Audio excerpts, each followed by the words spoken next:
Welcome students. Now we'll study diagrammatic presentation under the lesson presentation of data. You already know about so many diagrams. So we'll see bar diagrams, types of bar diagrams, simple bar diagram, multiple bar diagram, subdivided bar diagram, percentage bar diagram,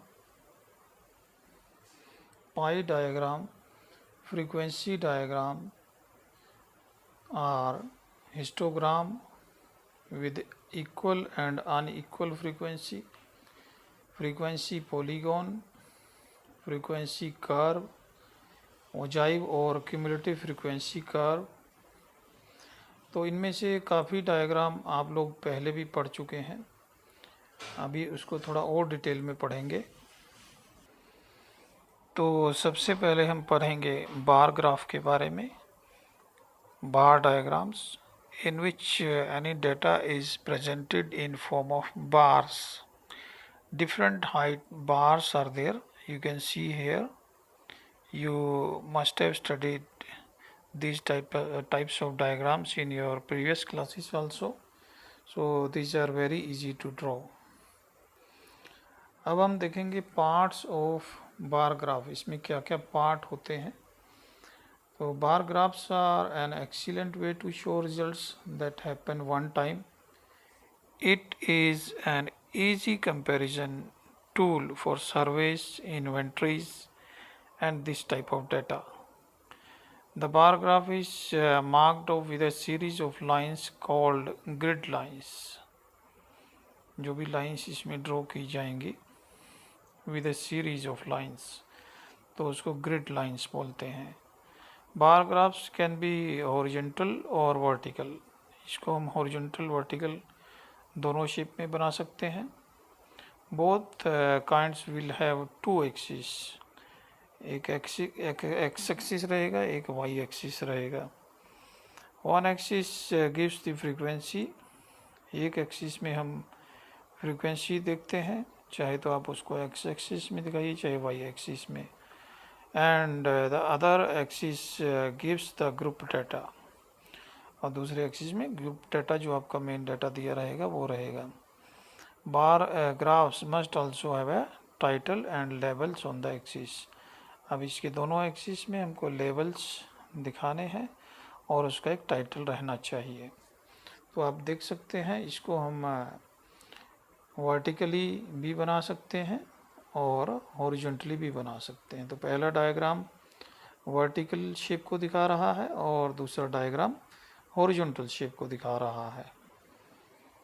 थोड़ा इसमें हमको ये भी ध्यान देना है कि जो बार डायग्राम और पाई डायग्राम है वो ज्योमेट्रिक फॉर्म डायग्राम है, और इसके टाइप्स में जो फ्रीक्वेंसी डायग्राम है जिसमें हम फ्रीक्वेंसी से डायग्राम बनाते हैं, एक मेन डेटा रहेगा और उसकी फ्रीक्वेंसी रहेगी। तो उसमें हिस्टोग्राम है, पॉलीगॉन है और ओजाइव कर्व है।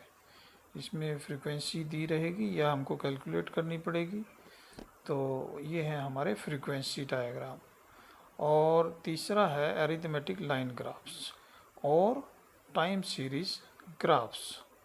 तो इसमें हम पॉइंट टू पॉइंट वैल्यू लेके लाइन ड्रॉ करते हैं, जो भी डेटा हमको दिया रहेगा according to any reference value. आगे आप इसमें देख सकते हो वन डायमेंशनल डायग्राम्स कौन कौन से होते हैं। तो number 1 simple bar diagram, then multiple bar diagram, subdivided bar diagram, percentage bar diagram, broken scale bar diagram, deviation bar diagram. तो ये सब हम स्टडी करेंगे। फिर 2 डायमेंशनल में आप देख सकते हो रेक्टेंगल हैं, स्क्वायर्स हैं, सर्कल, पाई डायग्राम्स। तो ये आ गए आपके 2 डायमेंशनल डायग्राम्स में। The third one is 3 dimensional diagrams, cubes, cylinders, blocks. तो ये आपको सिलेबस में पढ़ने की ज़रूरत नहीं है, आप लोग फ़िलहाल इसमें 2 डायमेंशनल डायग्राम्स तक ही पढ़ेंगे। तो सबसे पहले हम इसमें देखेंगे simple bar diagram. Simple bar diagram comprises a group of equi-paced and equi-width rectangular bars. अब इसमें जो बार रहेंगे वो इक्वी स्पेस्ड रहेंगे, यानी कि दोनों के बीच में स्पेस बराबर रहेगा और दोनों की जो विड्थ है वो भी बराबर रहेगी। चौड़ाई जो रेक्टेंगुलर चौड़ाई है उसकी वो बराबर रहेगी फॉर ईच क्लास और कैटेगरी। तो इसमें अगर उसकी चौड़ाई में और उसकी गैप में, जो बार्स के बीच में गैप है उसमें अगर कम ज़्यादा होता है तो वो फिर एरर माना जाएगा। हाइट उसकी डाटा के अकॉर्डिंग कम ज़्यादा हो सकती है। तो आप देख सकते हो bars of a bar diagram can be visually compared by their relative height and accordingly data are comprehended quickly. तो उसकी रिलेटिव जो हाइट है उसके हिसाब से हम डाटा को स्टडी करते हैं कि जिसकी हाइट ज़्यादा है उसमें डाटा की वैल्यू ज़्यादा है और जिस बार की हाइट कम रहेगी उसमें डाटा की वैल्यू कम रहेगी।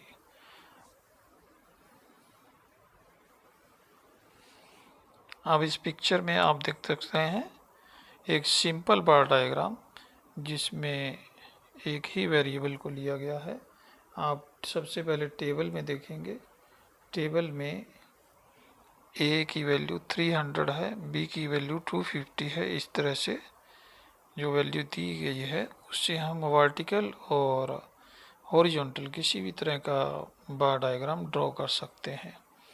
तो पहला डायग्राम आप देखेंगे, इसमें वर्टिकल बार बनाए हुए हैं, जो कोरस्पेंडिंग वैल्यू है डाटा की उसको आप देख सकते हैं 45, 35, 30 ऐसे करके दिखाया गया है।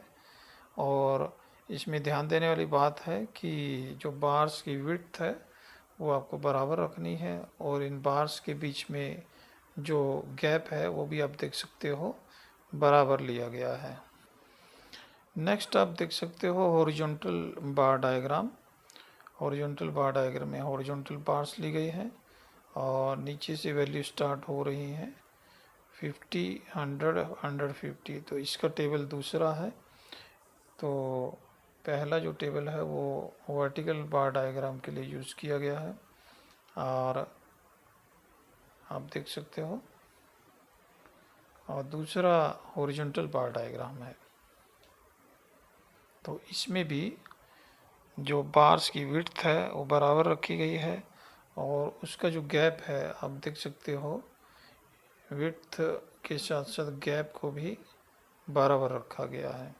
तो इसमें अगर गैप बराबर नहीं रहेगा तो ये फिर एक एरर मानी जाएगी। यहाँ भी आप देख सकते हो कि ये एक सिंपल बार डायग्राम है। तो इसमें एक हॉरिजॉन्टल है और एक वर्टिकल है। तो पहला डायग्राम वर्टिकल शेप को दिखा रहा है और दूसरा डायग्राम हॉरिजॉन्टल शेप को दिखा रहा है। नेक्स्ट है हमारा मल्टीपल बार डायग्राम। इसमें आप देख सकते हो विच शो 2 और मोर सेट्स ऑफ डाटा। नीचे टेबल में भी आप देख सकते हो एक से ज़्यादा सेट रहेगा डाटा का। तो ईयर के साथ आप देख रहे हो बर्थ रेट और डेथ रेट दो सेट दिए गए हैं, यानी कि एक से ज़्यादा सेट में अगर हम डाटा को प्रेजेंट कर रहे हैं बार डायग्राम से तो वो हमारा बन जाएगा मल्टीपल बार डायग्राम। तो पहले बर्थ रेट को एक कलर से हम दिखाएंगे और डेथ रेट को दूसरे कलर से दिखाएंगे। तो आप देख सकते हो 46 बर्थ रेट दिखाई दे रही है और डेथ रेट 36 ये अलग कलर से दिखाई दे रही है। So it will be better to decorate the each bar with different colours which are having different sets of data.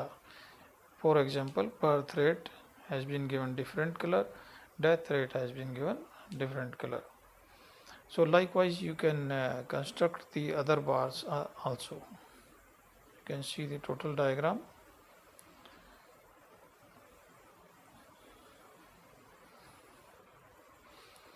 लेकिन इसमें भी ध्यान देने वाली बात वही है कि एक सेट के लिए जो बार की विड्थ रहेगी बराबर रहेगी, और जो बीच में गैप है इक्वी स्पेस मेंटेन करना है।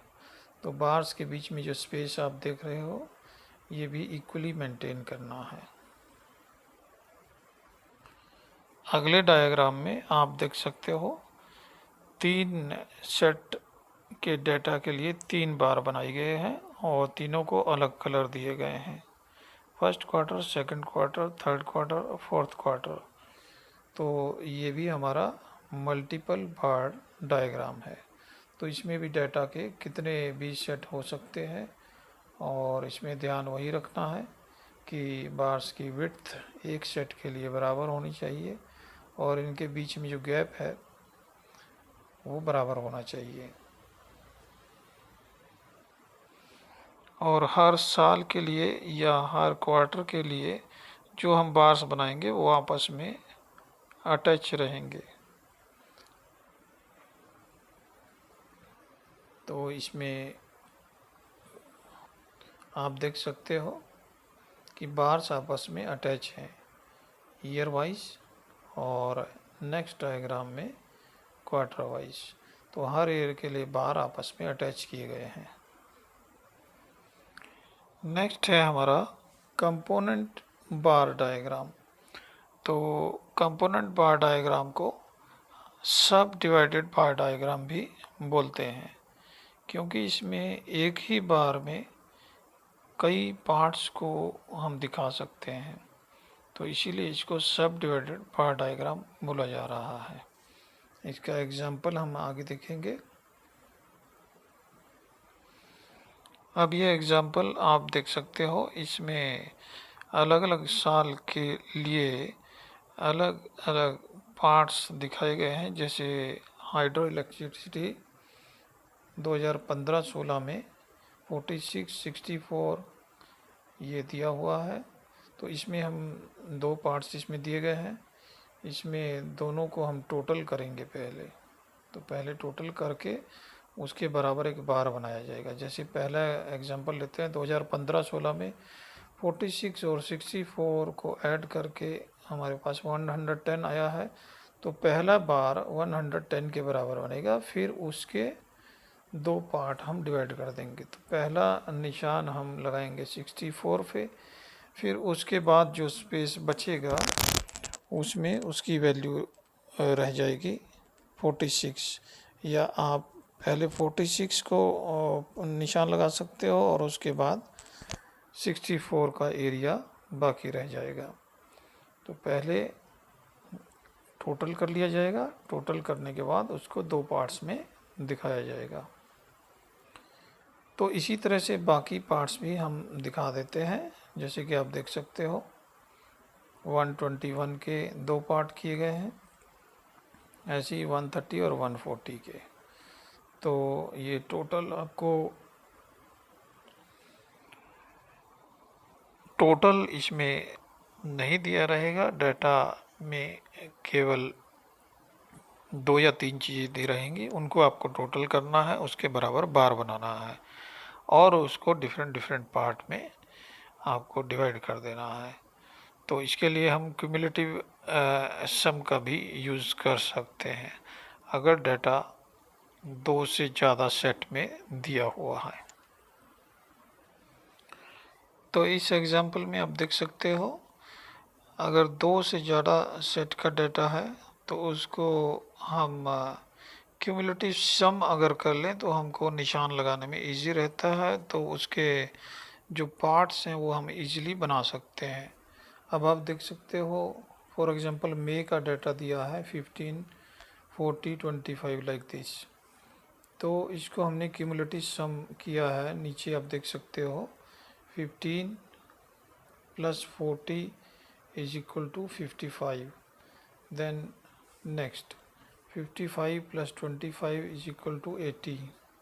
तो ये इसका क्यूमुलेटिव सम हो गया है। अब इस क्यूमुलेटिव सम से अगर हम निशान लगाते हैं तो हमारे पार्ट्स बहुत इजीली बन जाते हैं, जैसे कि आप देख सकते हो डायग्राम में।